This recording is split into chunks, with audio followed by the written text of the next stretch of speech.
Radio Split Ranch. Hello and welcome once again to Radio Split Ranch, a monthly visit with the Capital Region's great broadcasters of the past and sometimes present. I'm Warren Garling when I'm not on the radio.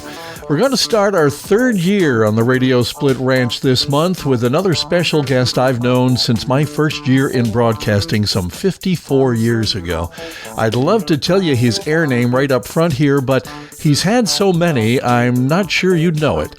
It's all part of the diverse radio career of a unique voice that's still heard on Capital Region Radio today. I hope you enjoy my conversation this month with my old friend whose parents named him Don Bowers. Well, Don, thanks again for sitting with me and talking about this unbelievable life you've had in broadcasting, which we're going to get into some details along the way here. But for the regular listeners, I recorded Don a few months back, and for some reason the machine messed up. That's who I'm blaming anyway, the computer. And but now I've got him on the phone here, and we are set to go, and no problems this time. Okay, Don? Okie doke. You don't sound convinced, Don, but that's okay. Let's start at the beginning. How old were you when all of a sudden this radio bug bit you? What were you doing, and how did that happen? Well, at that time, I was approximately 13 years old. Okay. And I used to listen, of course, to WTRY and WPTR at the time, the two big pop music related stations, sure, battling it out between each other. And so one day I went into the audio visual department at my high school, Ballston Spa High School, and I said to the audio visual director, would it be possible to borrow a tape recorder? And he said to me, for what reason? So I explained it. Yeah, he said that would be all right. So he let me borrow a Wallensack reel-to-reel tape recorder. Great units. So what I would do is I went home, and in the basement of my home, my dad had taken one area of it and turned it into like a little lounge for Don. Okay. So that was like my getaway room with my record player and a couple posters on the wall, etc. Cool. So I would sit there for hours and emulate Boom Boom Brannigan, of course, from WPTR. He was my idol at the time because I had met him at a high school hop. And so that morphs itself into the year before graduation in 11th grade. I went to the principal and I said, would it be possible on the lunch hour to do a little radio broadcast? Wow. And of course he looked at me like, what? So I explained it. So he said, well, let's try it for a few days. Wow. So I would record it evenings at my home on that Wallensack using the latest songs that were out there. I'd go buy the little 45s. Yeah. And of course, remember, just a half-hour show. Sure. And I'd put school news in. Wow. And I didn't want the rest of the school to know who I was. I was just having fun with it. I was thinking of the old original Wolfman Jack deal when he was in Mexico, and everybody thought, well, who is this, Sure. So I come up with the name Uncle Red because of having fire engine red hair at the time as a young guy. Sure. So I would bring the reel-to-reel Wallensack recorder into the room where they would do the school announcements. Sure. And I paid a fellow from ninth grade with ice cream sandwiches. He loved them. And so I would be in the cafeteria eating, and he would take the microphone. And when you would, I know you remember these, they would stand up, and you would grab them, and you would depress that flat area, and you would go live with the mic. Well, he'd put a piece of tape around it. I'll be darned. And he laid it sideways in front of. So it wasn't even hard. It wasn't even hardwired. You're actually using a microphone up against a speaker. I'll tell you, that's too much. So that went on through the whole school year. Good for you. And of course, the principal loved it. Yeah. At the end of the year, before the year was coming to an end, different people would say, "Come on, we've got to know. Who is Uncle Red?" Well, we didn't disclose it. Yeah. The following year, my graduation year, same thing all through the year till almost the end. And one day I got on there and I said, well, this is Uncle Red Live. It's our last broadcast today. I must disclose that I'm Don Bowers. Wow. And you really were able to keep it a secret all that time. Yes, I did. I'll be Yes, I darned. did. Well, So it proves another thing, Don, from the beginning of your story. You've been a salesman from the get-go because you had to sell this idea to the principal. You know, who thinks That's to right. do that? Nobody wants to talk to the principal. You know, That's you right. avoided that at all costs. You know, but you Yeah. went right up to him and said, "What if?" And look at that. So you've been a salesman since you were in high school, easily. Well, I didn't want to get into that part of it, but I got in trouble one day because the principal called me in and he said, Donald, he said, we really enjoy your broadcasts, but there's one thing that's a no-no, and you've got to stop it immediately. I understand that you've sold a commercial to the local Western Auto. And I said, Oh, that's too much, Don. so we can't make this commercial. So I went back down to the Western Auto, gave the guy his $10 back.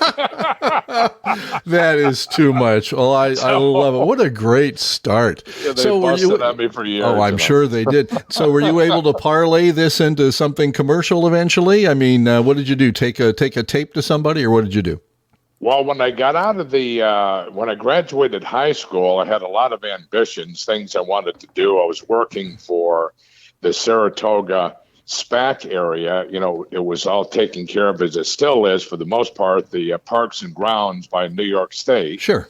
And I was working for New York State for the summer. And one day a guy came up to me and said, we're going to switch your position. He said, did you notice all the heavy equipment down in the ravine working feverishly? I said, yes. He said, what we're doing, we're building something that's commissioned by the governor.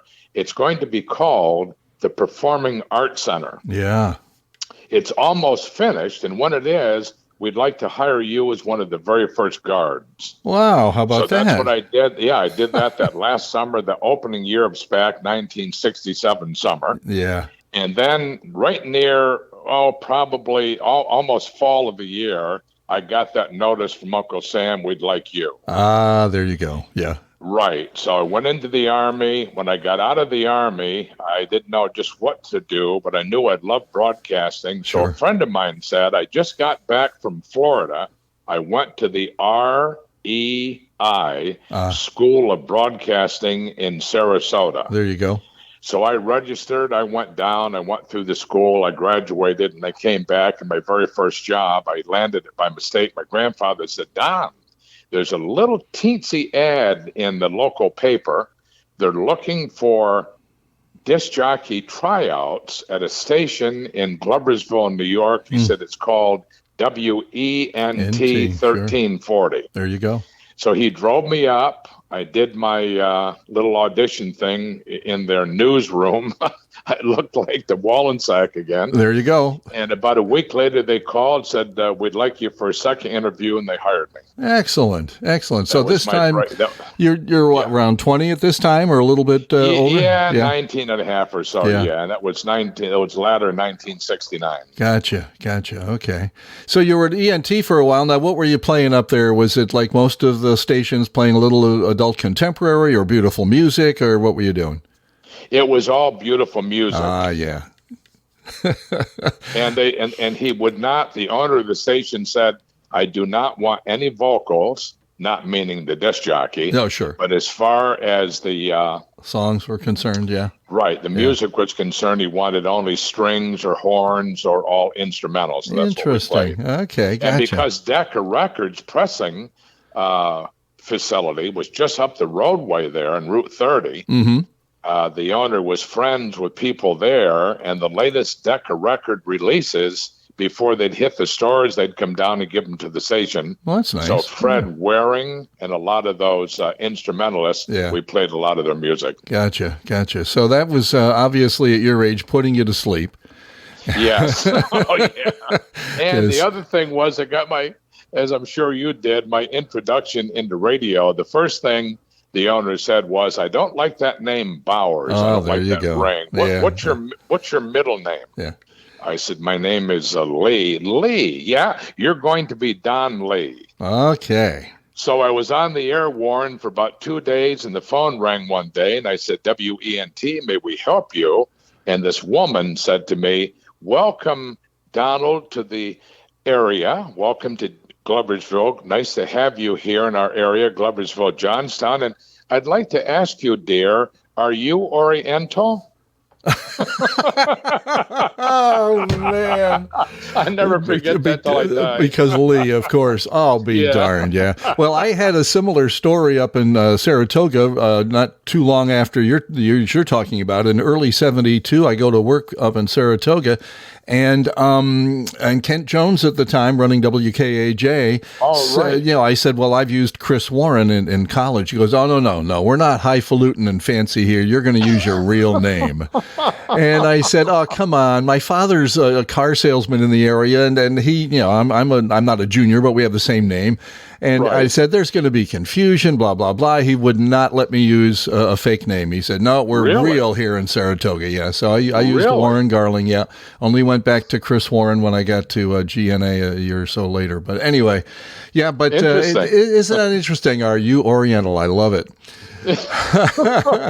So how long were you at ENT? And I kind of know the answer to this because we're about to meet in our histories. We're about to cross paths. So how long were you at ENT? I was there for about 1.5 years, and Okay. I got a call one day, and this guy said, can you meet me for lunch? And I thought, what is this all about? So Yeah. he said, sorry about that. He said, I own the competitive station over in Johnstown. So we met for lunch, Okay. and he said, I'd like to make you an offer. I'd like to make you my morning man. Wow. And he said, I will work with you on it. If things work out, I will even turn you into my program director. Of course, that made me all nervous. I never did such a thing. Sure. And so I went over there, and he said, we've got to make you sound like a different person. So I'm going to change your name. I'll come up with a name for you. So I'm thinking, wow, this radio business is crazy. Yeah. They're changing your name and everything.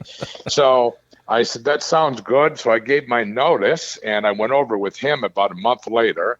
He had me call myself Don St. John. Oh, boy.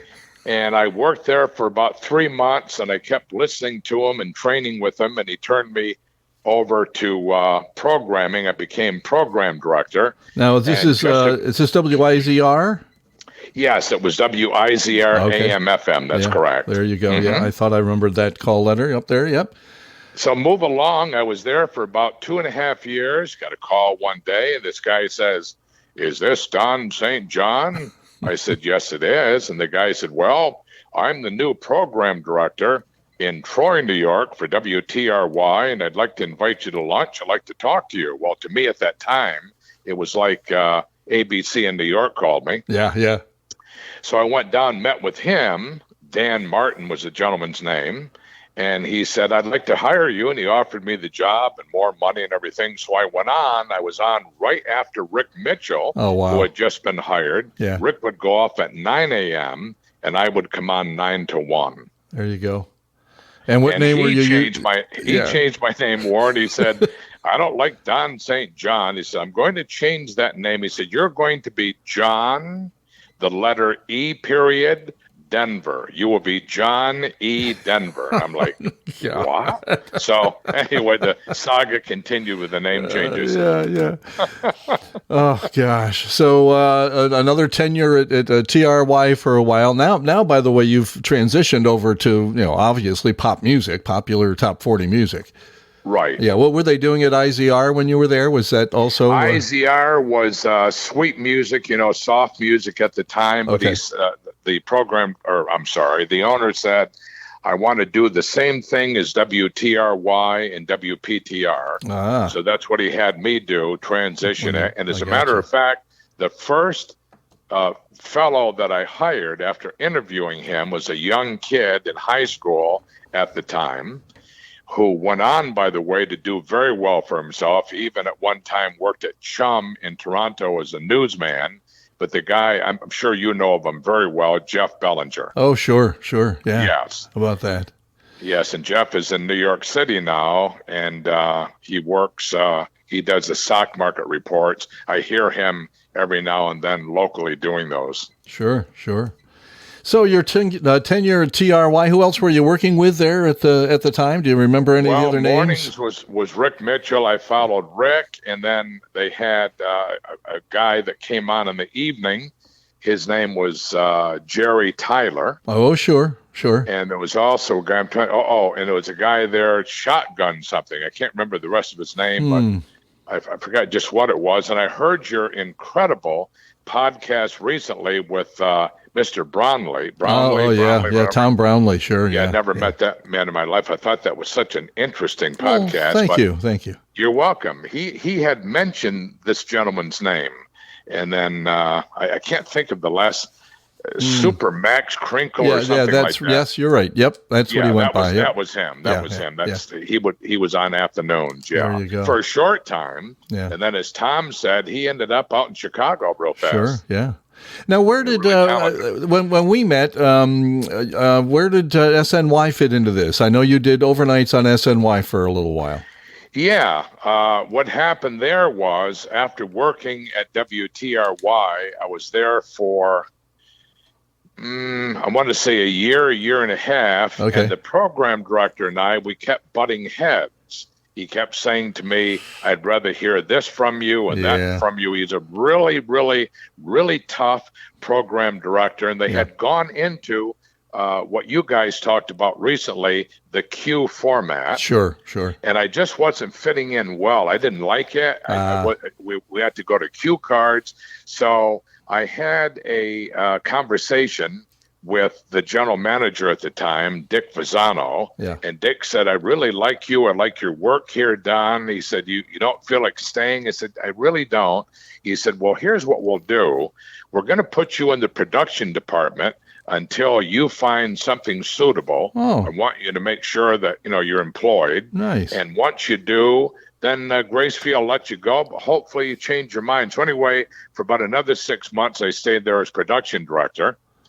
And then I got an offer from Don DeRosa at WSNY. Right. So that's when I ended up going over there with Don for a while.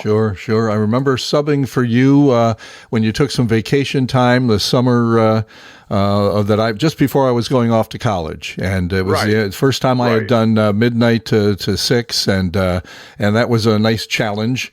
And then and then you come back from vacation, and I immediately turn around after doing midnight to 6 all week, and I did noon to 6 on a Sunday afternoon. It was my last show.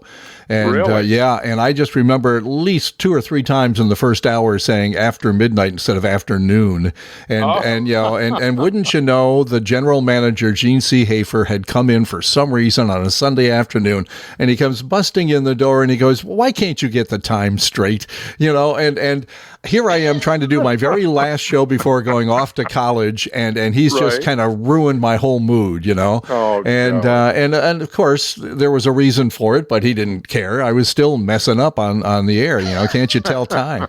So I remember later on thinking, gee, I should have just pulled my headphones out and handed them to him and said, here, you do it, There you go. What would I've lost? A few hours on the radio, right? Right. I was leaving town, so anyway, the stuff we remember from those days, absolutely. Sure. Yeah, so SNY was cool. You were using, your name changed again, John Paul Jones. Yeah, we were home of the Young Americans. I was John Paul Jones. You were James Madison. I was Jesse James, if you remember correctly. Sorry. Yeah, it's all right. James. That's okay. I try to forget it too. And I remember the WTRY at that time, WTRY, and of course WPTR, and then all of us there on SNY, we're all trying to compete. Yeah. And it was fun times. Oh, it was, yeah. And I would listen to the competition and say, okay, I can do this better, or I'm going to try this version of what they just did, and all that stuff. It was so competitive back then. And of course, SNY at 1240 with 1,000 watts in the day and only 250 at night. We really weren't competing, but we did, for the Schenectady market, we were doing okay. I mean, we're showing up in the ratings and all that stuff. So. We had some fun in those days. Absolutely. Sure did. Yeah. So where did SNY lead you to? Where'd you go next? When I left SNY, I left radio for a while, and I went into the food business because my uncle was in the food business, and he said, like to have you come in with me and I'll teach you sales. So I was with him for a couple of years selling, of all things,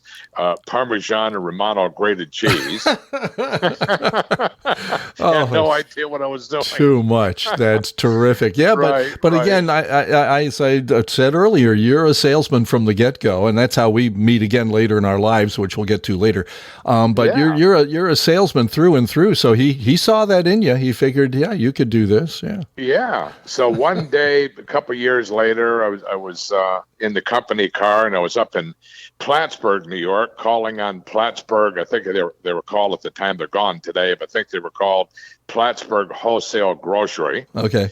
And then I had to stay overnight because the next day I had to grab the ferry, so to speak, if you will, and go across Lake Champlain to Vermont, call on some accounts there. Okay. Well, that evening I was in my hotel room, and I'm dialing up and down, and I pick up a station that I didn't realize at the time was right down the street from me. I was at the Holiday Inn. Yeah. It was also right there on Cornelia Street, the main street in Plattsburgh, if you know it. Mm-hmm. And it was WIRY, the big station in town, AM.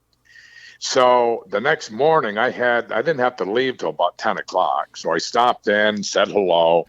So the secretary said the owner of the station is out right now meeting with a client. We'll be back in about 10 minutes. Why don't you just hang on for a moment? I think he'd love to meet you.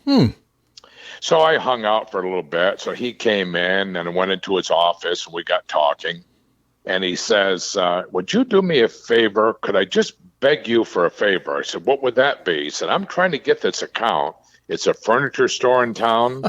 If I show you the copy, could I bring it into the into the studio there and have you record it for me? Would you mind doing that for me? I said, no, I'll do that for you. So I did. So I'm ready to leave. And he said, I'll tell you what, here's my card. If you ever decide to go back in radio, I would hire you in a heartbeat. Wow. And he said, I'll give you a good salary. I'd love to have you on my station. Nice. So I said, all right, thank you, sir. And I took the card. So about 3 weeks later, boy, the bug was hitting me. So I went to the boss and I said, I'm just not enjoying this. I'm missing radio. He said, well, I can understand. If you ever want to come back, please let me know. Loved, all the work you've done for me. So I called this gentleman and he said, how soon can you start? Nice. And he offered me really nice money. Mm-hmm. I couldn't believe it, Warren, for Plattsburgh, New York. Yeah. So I was there literally for 5 months, and I got a call from a gentleman, and he said, I didn't know the term at the time. He said, Don, I'm across the pond from you. I said, the pond? He said, Lake Champlain. Lake Champlain, yeah. Yeah, so I went over there one Sunday afternoon, my day off, met with him. He owned WDOT, famous station in Burlington. And I almost want to say in that podcast I heard with you guys recently, that was brought up, that station. So same thing. I don't know what they're giving you in Plattsburgh. I will match it and I'll give you more. I need an afternoon man, 2 to 7. You would work with my program director, who I know that you know. I think you know, Warren, John Balmer. I know the name. I don't think I ever met John, but I know the name. Okay. Yeah. All right. Yeah. And so I took that job. I gave Plattsburgh, a couple weeks notice and went over to WDOT.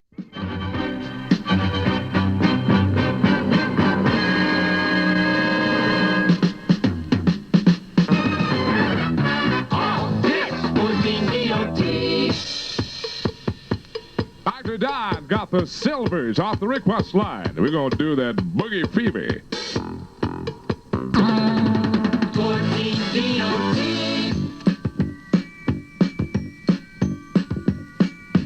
Though it hurts, oh, you're only 3. Save all all your kisses for me. That's the Brotherhood of Man off the request line from 14 DOT, your radio station, and Dr. Don taking a look at sports. Young Ben Crenshaw is maintaining his solid lead in the PGA money-winning statistics. His second place in the Pleasant Valley Classic was worth $22,800. That advanced his total to $213,201, ahead of Hubert Green's $188,979. The New York Yankees have purchased left-handed hitting outfielder Gene Locklear from Syracuse of the International League. Locklear has been hitting .360 for Syracuse. And this just in, a final in the National League. Chicago Cubs 4, Philadelphia Phillies 0, the first game. We'll take another look at sports in 30 minutes. Do it yourself. Whatever your project, Grossman's will help you do it yourself. And this week, Grossman's is featuring Third Wind Seal roof shingle, only $6.22 a bundle. Fine construction, 2x4/8, 99 cents. Half-inch exterior sheeting, $6.69 a sheet. That's Grossman's, Bartlett Bay Road and Shelburne Road, South Burlington. So do it yourself. Don't be afraid. With Grossman's, you got it made. 14 forecast, mostly sunny today and Wednesday. Winds on Lake Champlain today, variable and under 10 knots. If you're riding in your boat now, you'll go, how did he know I was in my boat? Fair tonight, high today 84, low tonight 54, high tomorrow 80. Right now, sunny and 79 at WDOT. Burlington at that time, just like, to me, it was like you were in Los Angeles. What Really? a bustling Yeah. city that was. Cool. 3 colleges at the time. Yeah. Can you imagine everything geared towards the college students? Sure. And it was just a ton of fun working there. Nice. And what format are we there? Are you also playing top 40? They were absolutely identical to TRY at the time. Okay, yeah, thought And so. the year was 1976. There you go. Yeah. And so you're hanging out there for how long? 2 years. Excellent, yeah. So And you're then- not really jumping around a lot for what a lot of No. radio people did. You're there, 1 to 2 years each time, which is pretty much how I started out as well. And Yeah. so, but you're doing typically what a lot of us did, and that is looking for a better position, better money, maybe a little bigger market if that's the case, Right. And right, so, yeah. where does DOT lead to? Well, if you remember, you used to be able to put your story in the back, so to speak, in the back of Billboard magazine. Sure. And so other program directors nationwide would see it. So I did. Well, Warner, it was about a month, and I got a call from this guy, and he says, is this Don Bowers? So I'll spare you my crazy sound effects, but he said he owned a station in Big Spring, Texas. Wow. And we need a morning man. I got to have you here. I'll pay for a plane ticket. If you got a car, just park it. I need you here fast. You'll be on billboards, the side of milk cartons. I got to have you. So he gave me an incredible offer. And I said, well, where are you located? He said, we're located just north of Midland, Odessa. Okay. Very close to the Mexican border. Yeah. I'm sure you'll have a lot of fun. It's warm here. Well, anyway, I took the offer and I drove back. I had a brand new, what was that car? Chevrolet Camaro, then beautiful Oh, Camaro. nice. Yeah. So I went back to Ballston Spa, New York, parked it at my parents' home, and he had sent me some tickets Yeah. to the Albany County Airport. I flew down, and it was so weird. I leave the airport, they picked me up in like a limousine. And I'm like, Jeez. this is Big Spring, Texas. What's going on? Exactly. So I'm driving down the road, and here's this big billboard. Here's my face and the whole 9 My yards. God. And he's coming soon to KBST and, blah, blah, blah. I go into local 7-Eleven. Here's my face on the side of milk cartons. I'm like, what the heck? Well, You didn't even know you were guy- missing. Yeah, I'm come sorry. to find out, this man was a multi-millionaire. Wow. He owned the whole town. He owned a bank. He had a used car dealership. He had a brand new Ford dealership. He owned restaurants, the radio station. Wow. He owned the TV station. But the thing I found the most significant, and unfortunately, Warren, I never got to meet him, but he was very close friends with then Governor Reagan in California. Wow. How about that? And about every 3 weeks, he would pay to fly the governor in, and they were friends. Yeah. And he and Nancy would come in to visit with this gentleman. And I always wanted to meet him, but it just never happened. They kept it all personal at the guy's home. Sure, but I was there for about a month, and he called me in one day, and he said, "I'm taking you off the air." I said, "Uh-oh, am I done?" He said, No, I'm making you operations director. I said, "Well, what does that mean?" Yeah. He said, "You're going to run everything to do with programming."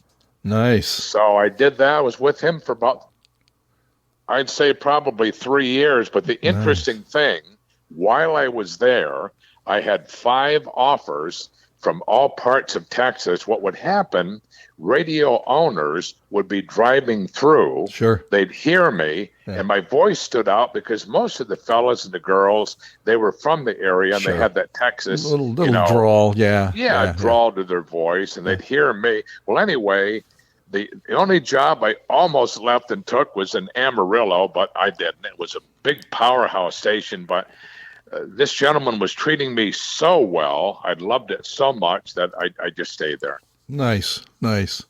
So that's your at this point probably your longest stop, right? About 3 years or so. Yeah. Stayed there for 3 years. Did you get along with the weather down there? You had no problem with the warmth? Yeah. Cool. Never had any tornado threats or anything. That's nice. They'd have sandstorms. Oh boy. But no tornado. So then right at the end of the 3 years, he said to me, "I hate to lose you." And I'm like, "What?" He said, "But a friend of mine, very close friend, he bought an AM, a 5,000 watt AM station in Wichita Falls. They need a real good morning man. And I told him that he could borrow you for a while. I hope you don't stay too long." But he said, "I owe the man a favor." Or they'd say, "Oh boy, I owe the old boy a favor." And he said, "You know the car you bought from us? This is how significant this man was." I said, "Yes." He goes, "The note's all forgiven. I owed like 2 more years on it." Wow. "No, you don't owe anything." He said, "Thanks for such a great job. You're all set." That's nice. He owned the beautiful Carlton House apartment complex I was in. Jeez. So anyway, I drove. It took forever, but I went way over to Wichita Falls, and I was there. I must have been there a good year and a half. Yeah. What were the calls there? What were you doing? I'm trying to think right now. I can understand how you could forget some calls after all the stops you're making. KBSC there in Big Spring, but I don't remember just now what it was in fine. Wichita Falls. Anyway, from there, I got a call from a guy who was in town for some kind of a broadcast meeting. And he had heard me in his hotel room, and he said, "I want to meet with you, buy you a little dinner, talk to you." He said, "I was hired by the Peoria Journal-Star Press broadcast group out of Illinois. They bought a 5,000 watt FM or AM in in Grand Forks, North Dakota." Ooh. And I'm thinking, North Dakota. He said, they just got clearance from the Federal Communications Commission to put up a brand new 100,000 watt FM. And he said, "I need somebody to program. I love what you're doing with this AM station." He said, "I'll throw money at you. I got to get you up there. If I bring you on board, is there anything you would request of me that's really important?" I said, "Yes, there is." I said, "I'd want to come up, be totally left alone for 1 month. Give me a checkbook, because I'm going to have to bring in talent. Yeah. I'm going to have to assemble, a jingle package. But I see it's a large college town." "Oh, yes, UND is here." I said, "Okay, fine." I said, "I'm going to want to survey the market before I come up with what I think would be a winning format that wouldn't hurt your already well-to-do AM." Sure. So he said, "I like the way you think." Yeah. So anyway, I went with him. 2:32 with Bowers at Y95. Living in the past, indeed. The master of the past, Jethro Tull. Hey, it's going to be brought to you in part by Dr. Pepper and the Service Shoe Shop in Town and Country Shopping Center. Wow, say that about a dozen times in a row. Service Shoe Shop. We had to do that when we began in broadcasting. Music and more, Y95. Currently in the Forks, sunny and 40 at 95. Y95 has Emerson, Lake, and Palmer. Sounds like the music they're going to play at Dr. Freud's wedding. Emerson, Lake, and Palmer, and what a lucky man he will be. Discover name brands at Team Electronics. Name brands you know and can depend on years from now. Like Jensen and their famous Tri-X 2 car stereo speakers, specially priced at Team Electronics, North Washington and Columbia Mall. If you have a song you'd like to hear, call the Team Teletoon line like hundreds do at 772-Quad-0. That's 772-0000. Call 24 hours a day. What's the price of gold? Good news travels better in a letter with the right zip. Music and more from the station for the 80s. Y95. And it was a lot of fun, boy, building that station. And Sure. I couldn't believe 100,000 watts. The Grand Forks Air Force Base, just outside of town. Yeah. And that was really significant. Lots of listeners from the air base, but the station covered 2 states, of course, North and South Dakota. Sure. It went over into a little bit of Minnesota, Wow. and it bombed. Of course, that's a radio term for your listeners, but it went well. The signal covered well into Winnipeg, Manitoba, Canada. There you go. Yeah. We had a lot of listeners from Winnipeg, Manitoba. Excellent. What do you remember the Yeah. calls there by any chance? They were Y95. The station was Y. They were known as Y95. Cool. KY. Let me see. Oh, I just remember the station in Wichita Falls was KYTN. Okay. Yeah. All yeah. right. Okay. Cool. Kid So you're they would call it. Y90, yeah, Y95 in Grand Forks, North Dakota. So far, Yeah. Don, if anybody's keeping track of all the folks we've interviewed over the last 2 years, so far, I think you're the one that's had the most covered the most ground of the United States, and we're not done yet. Okay, I mean we're still in the middle of your career. So, That's but right. you so far have hit some states that I've never even met people from. So I mean Right. that's pretty cool. That's right. Yeah, That's right. Now, did you find lifestyles different? Where was everybody kind of I mean, what the difference between Texas and North Dakota there's got to be some. You would Oh, think. yeah. I went from going to a 7-Eleven on the way to the station in the morning in Texas for coffee, and the young lady behind the counter would say, "How you doing this morning?" One of those. Yeah, right. Now I end up in Grand Forks, and I can remember one of the first days I was at a gas station getting gasoline, and there was a gentleman who pulled in next to me, and he had this truck, a large truck, like a rack truck in the back. Yeah. And they had these round, about the size of an orange, purple things stacked way up. Some had fallen on the ground and smashed. And I said, "Pardon me, sir, what are those?" So he goes, "Oh, are you new to the area, eh?" Everybody was so affected with speech from Canada. And I said, Yep. "Yeah." I said, "Oh, yes, sir, I am." He said, "Oh, those are sugar beets, eh?" Sugar beets. So yeah, they were growing sugar beets, and then when you were in Grand Forks, it was like being in Schenectady. Okay. And if you crossed the bridge into Scotia, Yeah. you'd be crossing into Minnesota. Okay. Well, as you crossed right over the bridge into Minnesota, there was a large Domino sugar plant. There you go.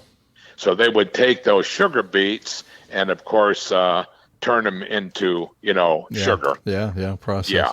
Yeah, interesting. But That's that's how wild. they talk. I'd be on the air and I'd say Y95, the hit line, and I'd get, "Oh, I was wondering if you could play something by the Beatles, eh?"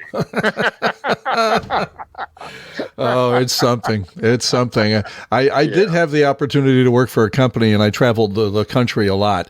And so I got to the point where I was able to discern between a southern drawl and a Texas drawl. You know, there's definitely a difference between Georgia and Texas. You can definitely hear it if you spend some time listening to both of them. Yeah, I agree. Yeah, you're getting all that stuff. So how long are you at Y95? How long did that go? I was there for 2.5 years, Cool. and then that was about the same time, 1983, if you'll remember, that Wall Street began to realize that there was money to be had in owning radio stations. Sure. Yeah. And without any, of course, background at all in radio, they were buying radio stations. They were giving the owners money they couldn't refuse. Sure. Yeah. They didn't know the first thing about it. Right away they'd come in, fire the jocks, and try to go automated. Well, that had happened at Y95. So I said, I'm getting out of here, had my name in the trades, and I got hired by a gentleman in what they called Perry, Florida. And so I get down there, and it had to be the worst move in my life. Oh, no. Oh, my God. The station was just, I don't have the right adjective for it, but I worked there literally for 3 weeks. And I said to the guy, sir, I'm sorry. It's not for me. Your equipment is falling apart. The area is too small for me. He said, oh, and his name was Harry, and he had come down from New Jersey 3 years earlier and bought that station, Wow. which had been off the air at that time. Okay. And when he bought it. So anyway, so I left. I just got in. I had a van, had a brand new van, Ford van.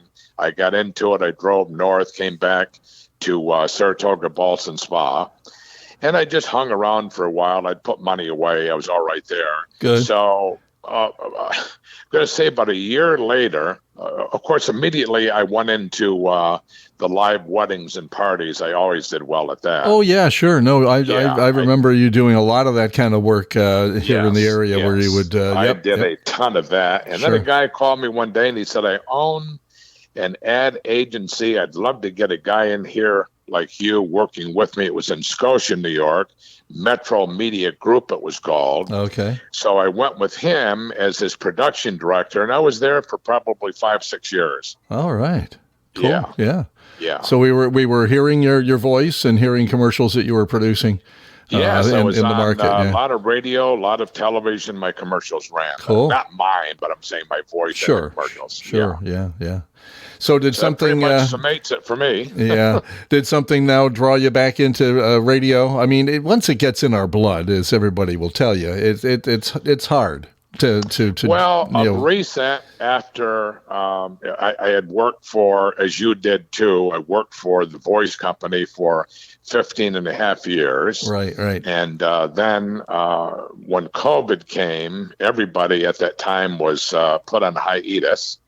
And of course, COVID went on for, the pandemic for quite a while. Sure. So I said to myself, well, what is it in life here I want to do? So I just said to myself, I'm going to just hang around for a while, decide what it's going to be. My wife said, oh, take your time. Mm-hmm. So then my wife started acting very oddly. I couldn't quite understand it. So to spare you all the, the story, the poor lady was coming down with, I don't know, you could say such a thing, but she was with dementia. Yeah. So then within 4 or 5 months, she ended up in a dementia center where she is today. Yeah. And it just kind of, turned my world upside down. Sure, especially because she's such a nice lady. I just, I love Bernadine. She just my memories of her are all good. And, I'm sorry that you're going through something like this. But, she taught kindergarten over in Bethlehem for 35 years, won Teacher of the Year and all of it, but just a shame, Yeah. So not too long ago, about a year ago, I got a phone call from a guy, and he said, I purchased a radio station that was literally off the air, and it had different call letters. And I said, you did? He said, yeah, it's 1240 a.m. And I froze. I go, 12:40 a.m. He said, yes. Been there, done that. Yeah, been there, done it. And I had done it twice, by the way, because first of all, with SNY. Sure. Second of all, it was WVKZ, and it was owned by OTB in Schenectady. Right. And I worked as like a newsman for a guy that had a morning show there. Gotcha. And then for a short time, like a stand-in fill-in thing for about, one full summer. Sure. And then, of course, now he's got this station. He said, we just got it on the air. He said, unfortunately, we bought it 3 months before the pandemic, so we didn't know if we were going to make it. Sure. So anyway, I got there, went over to talk to him, lunch and all of that. He said, now we're working. We just got clearance from the FCC, and we're putting an FM on the air. It's going to be licensed to Southern Saratoga. In fact, the tower is in Ballston Spa, New York. I said, where? That's my hometown. There you go. Well, it's on the Curtis Lumber property. Jeez. And anyway, so he said, we're looking, for voices, people with ideas. So I ended up ultra part-time with them. I do 2 noon-hour shows, one on Monday, one on Thursday, Elvis lunch on Monday, and the Beatles lunch on Thursday. So it's a lot of fun. You can take the boy out of radio, but you can't take the radio out of the boy. Yes. It's fun. What I find interesting, Warren, is they stream, and through their streaming, they've now reached 75,000 listeners.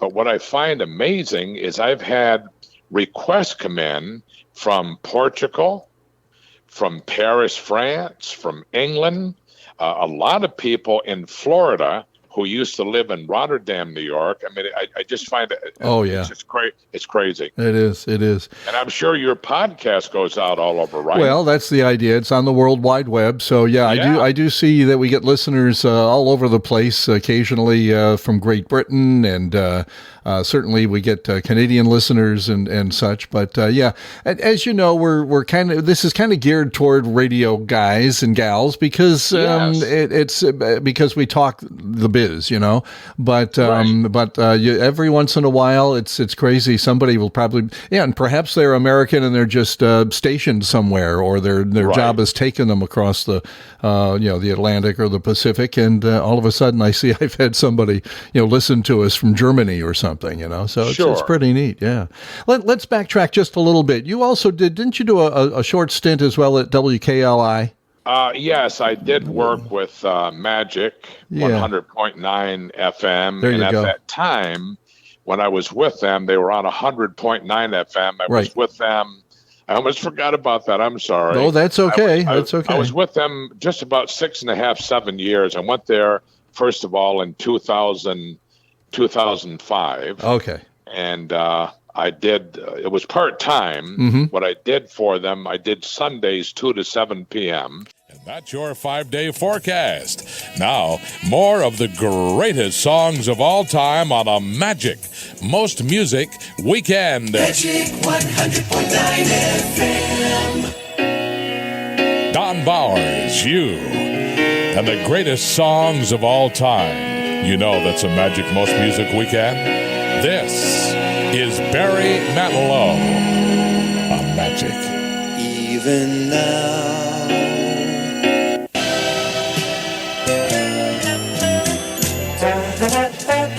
Magic Most Music Weekend. Magic 100.9 FM.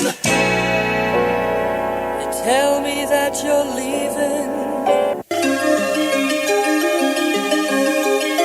Magic 100.9. Easy to listen to all weekend. Magic 100.9. Magic 100.9, your number one weekend radio station for the greatest songs of all time for the capital region. Magic 100.9. That's Natalie Cole, Nat King's daughter, the class of 88, and I Live for Your Love. Neil Sedaka in there, 1975 class of Breaking Up is Hard to Do. And when the Wilton Mall first opened its doors, one of the grand opening events was they had Neil Neil Sedaka up on stage in the mall performing. I wish I could have seen that. I was out of town then. Barry Manilow opened the set with Even Now. And what a great song that is, Even Now, by the great Barry Manilow. A lot coming up. It is a Most Music Weekend. And I really enjoyed it. I didn't have any time to do full-time. I used to listen all the time. Nope, I was a big fan, and I'd tell people, I know him. You know, so shortly after I left, of course, you know that story. They were moved over to what was WROW Talk. Right. And later come out with their FM they have now. Yeah. And so radio is crazy like that. Oh, but anyway, absolutely. At that time I was with where you and I were together for the voice company. That's why I couldn't do anything full time. Sure. Well, that bears a little bit of background as well. I mean, I was absolutely blown away when I went to interview for this job at Voice Coaches, which at the time was in Schenectady. And I find out that not only are you working there, and I'm not exactly sure when this all came to light. I guess while I was in the process of signing on and with them, and also someone that I'd grown up across the street from that I actually babysat for, or I actually babysat her and her brother and sister when I was growing up in Glenville. So all of a sudden I've got two people inside saying, to the boss, "Oh, you got to hire this guy," which I really appreciate. Hey, I worked there for 10 years. So, it certainly was a great part of my life, being able to teach people how to do voice acting and also do the marketing at the time. I was into marketing. So, so we got a chance to work together there for like 10 years, and you lasted a little longer than I did, and because I retired. And and they've had some terrific people come out of there that are doing audiobooks and all sorts of stuff. I mean, it feels good. Like when I worked at the New School for a little while, just feels good to see somebody go out there and take what you taught them and turn it into something. So and I didn't know that until I heard your podcast there with Mr. Is it Brownlee? Brownlee, Tom Brownlee. Yeah. And I didn't know that. It was such an interesting, and he, of course, working in, I didn't know that either, working in both Chicago and then going to Chum and whatever. I was glued. I couldn't leave it. I was fascinated by that podcast. Yeah, and a lot of other folks too. It's the most listened to podcast I've had so far, probably because he did touch so many people's lives over the years. Sure. So he's got a lot of folks that took his course and that now owe him something, and so they gave a listen. But it's an interesting twists and turns we've taken, and now these days you're still, as I say, still hear you on WPTR with a couple of specialty shows. What kind of show prep do you do for that? Do you spend some time getting ready each week? Yes, I do. I, of course, went on to the internet and I got myself some information on the Beatles, tidbits they call it, and tidbits on Elvis. Yeah. And I go through them. Some to me, I say to myself, well, I'm sure any serious Beatle fan knew this, or any serious Elvis fan. Sure. So I try to find facts that, are really like fresh and new. Like one of the newest, I saw a quick little interview with Bob Dylan recently, and he was talking about his first meeting with Elvis Presley, which was in a recording studio, and he said he never really liked Elvis at first. He didn't quite understand him, where he was going with his career, and then he met him, and the first thing he said to Elvis was, "Elvis, you know what you should do?"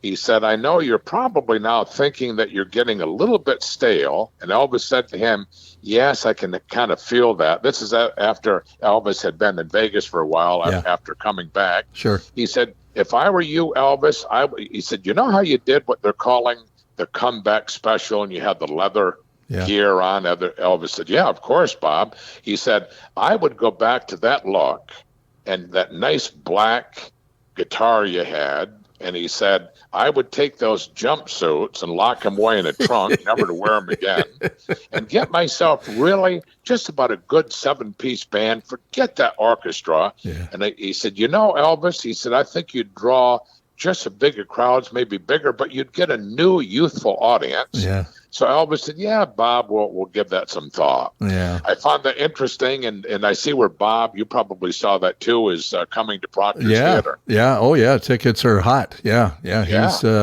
I've got generations here in the neighborhood that like Dylan. My 44-year-old son is a Dylan fan, and so is my 94-year-old neighbor is also a Bob Dylan fan. Yeah. What's your favorite Dylan song? Well, see, I was never a huge Dylan fan, to be honest with you. I really like his stuff from his early in his career, the 64, 65, and their 66. Yeah. After that, now when I first joined SNY, Lay Lady Lay was a big 1969 hit. I was just going to say that's my favorite song. Yeah, and that's probably one that when I hear it, immediately just transforms me back to my first days on the radio. I think TRY then. yeah, there you go. Yeah, but hey, you just never know. And my son just played me 2 or 3 cuts from his latest LP, the other LP. Oh, really? CD, whatever you want to call it. He played me some Dylan tracks just the other day, and the man has changed and evolved over the years, but he's obviously still selling out. And Proctor's has got him coming in October, I guess. Yeah. Yeah, it would be a good show. Yeah. Well, sir, this has been a fun trip down memory lane, I want to tell you. And again, I'm so happy that you're still doing something in radio. You'll be, you're certainly one of the deans of area radio, and with the background that you've had over the years, it's easy to see, that you enjoy this, and it's in the blood, as they say.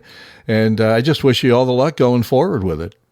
Thank you very much, and please keep up the good podcasts. I've shared, the fact that you have it with many, many people that have tuned in now, and they've become regulars of it. Well, that's nice. Thank you. They're really enjoying it, so I wanted to let you know that as well. Well, thank you very much, Don. I do appreciate that, and just be well, and I just hope that everything goes better for you here from here on, and we're thinking of Bernadine, praying for her. Okay. Thank you very much. All right. Thank you very much. Radio Split Ranch. A man of the world, or at least a lot of the United States. I usually ask my guests before we chat to count up how many different call letters they've worked for so I can keep this running tally for the end of the podcast each month, but I didn't want to take that much time from Don's busy schedule, so I kept count as we talked and came up with a lucky 13 stops Don made on his radio trek through the decades. I believe that's the most of any guest so far, but you'd have to go back and listen to all the podcasts to be sure. So that brings our total for 25 guests to 254. While you're listening to any of our 2 years of conversations, feel free to comment and make guest suggestions for future podcasts just by posting your comments on our Facebook page or my podcast home, podbean.com. Or you can drop me a private message at wgarling@aol.com. Your comments can only help me do a better job in chronicling the careers of your favorite radio and TV personalities of the region. And any help you can be in spreading the word about our podcast would also help keep me off the streets. I guess it makes sense to end this month's edition with one of my earliest air checks from the week I subbed for Don on 1240 WSNY in Schenectady back in the summer of 1970. Please now try to keep your laughter down to a dull roar. And remember, I was only 18 years old, still trying to figure out my own style after emulating the jocks I grew up listening to. A couple of interesting things to listen for here. Our program director, Don DeRosa, whose voice you'll hear a few times here on some of the Segway jingles, went against convention and had us play our call letters jingle after each record. Interesting. And at the end of the air check, you're going to hear my first 2 commercials that I ever recorded for commercial radio. Not sure how I got these assignments, as I was working just 6 hours a week before I went off to college. But maybe because Don was on vacation, Don Bowers was on vacation that week, and I was subbing, maybe they had me do some of his production work as well. I'm not sure. Hope this brings back some fond memories of Top 40 radio in its heyday for you, as it does for me. Try to survive until we meet again next month on the Radio Split Ranch, and don't cry because it's over. Smile because it happened. Blues Image, right on. WSNY. At 106 a.m. 67 the current 1240 temperature, looking for a fair morning all the way through Wednesday. We're going to have fair weather. Early morning lows in the 50s this morning. High tomorrow and Wednesday in the 80s. 6 after 1 with B.J. Thomas. You just can't help believing. Jesse James in for John Paul Jones on a Tuesday morning, the 18th of August.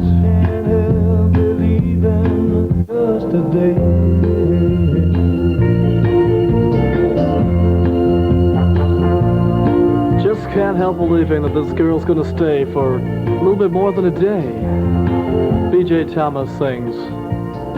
Great sound it is, too. At 9 after 1, all together. WSNY. 67, the current 1240 temperature with Creedence on the Clearwater Revival.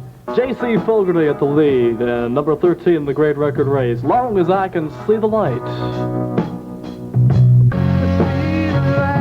Good philosophy there. Long as I can see the light. At least you won't trip, right? The most music. WSNY. At 12 minutes after 1, 67, the current 1240 temperature with... Very good. Got it the first time that time. Oh, gonna hold you tighter and tighter, and a little bit more. Number 7 this week in the great record race. It's Alive and Kicking. Alive and Kicking, would you please let go just a bit? You're too tight. Just a little. Thank you. I got a push the button here, you see. Right on. WSNY. Thank you very much. Number 7 in the great record race this week, Alive and Kicking. Dig that song, Tighter and Tighter. 115. 1240. WSNY. Instant hit. Fantastic sound of Rare Earth. Your love is fading. Rare Earth. Instant hit. WSNY. Let's go in there, too. All the way to the top for I Know I'm Losing You. 19 after 1, 67, the current 1240 temperature. Fair this morning and through Wednesday. Early morning lows in the 50s. High tomorrow and Wednesday in the 80s. Currently at 19 and a half after the hour of 1 o'clock. It's 67 with Jesse James and for John Paul Jones on a Tuesday morning, the 18th of August, 1970. The sun goes up, the car goes by. 318 altogether. WSNY. Let's make it 5 in a row, right? 1, 2, 3. That's it. This is number 5 in a row. From WSNY 1240. The heavy hitter. Oh, Mississippi Queen. Well, 10. 64 the current 1240 temperature. Fair this morning and through Wednesday. Early morning lows in the 50s. High tomorrow and Wednesday in the 80s. Again at 64 across 1240 land. 20 minutes after 3 as the sound of the 3 degrees penetrate You know, with girls, maybe. it's hard to find a guy. Right on, brother. WSNY. 3 degrees number 6 this week in the great record race, maybe. 24 and a half after 3. This is Mel Allen. Hi, Mel. You're hearing construction in progress. Or call 377-8888 now. Back a bit with the chairman of the board.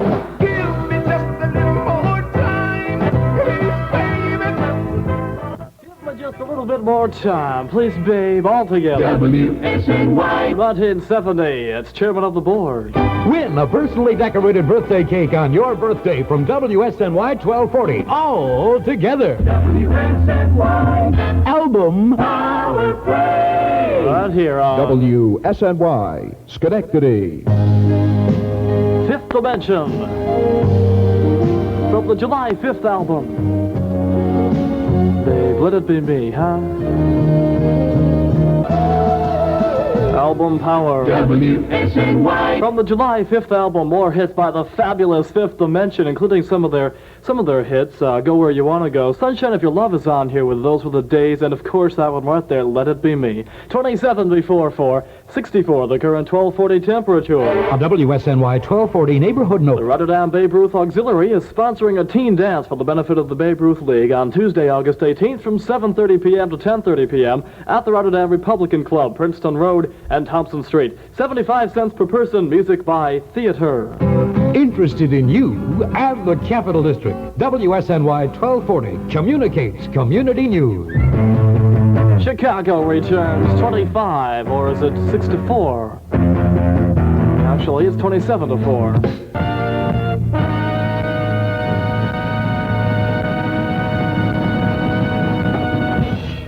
It's a great record race with WSNY 1240. Call 377-8888. take call number 5. Call number 5 on that great record race. Says The Who. Go to it. Summertime Blues. Oh, there ain't no cure. You heard the original Blue Cheer. Not the original, but one of the Blue Cheer versions. Summertime Blues a little while ago. The Who do it to it.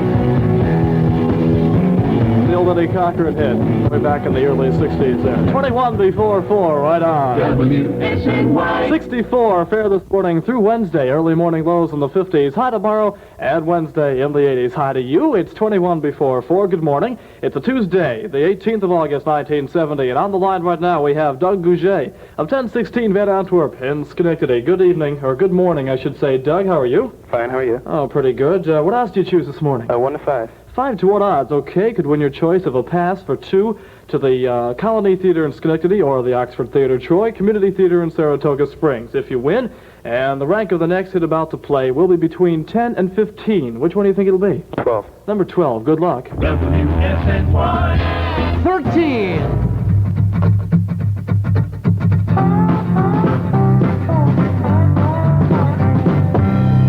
Right on. WSNY. Looking out the back door, Creedence Clearwater Revival from their brand new Cosmos Factory album. And the flip side, also number 13 this week, Long As I Can See the Light. Both, of course, written by J.C. Fogarty. The famous Creedence Clearwater Revival. Number 5 this week in the great record race. Here's Bread. They want to make it with you. Albany Business College helps you get ahead. Register now for Albany Business College Evening Division classes beginning September 21st. The secretarial program includes shorthand and typing. Beginning typewriting, intermediate typewriting, and stenographic review are also offered. And for persons preparing for November's Civil Service Senior Stenographic Exam, a reading, arithmetic, and stenographic review starts Saturday, September 12th. All other courses start September 21st. Register now at 434-7163. Food shoppers, fight inflation with AMP's store-wide low prices. This weekend, save on super wide quality AMP turkeys, 18 to 22 pounds, 39 cents a pound. All grade A turkeys, U.S. government inspected, the finest. Also special, AMP's magnificent super right fully cooked smoked hams, whole or shank half, 57 cents a pound. AMP hams and turkeys, both great for a festive meal. For sandwiches, canopies, snacks. Save on hams and turkeys now at AMP, the store that cares.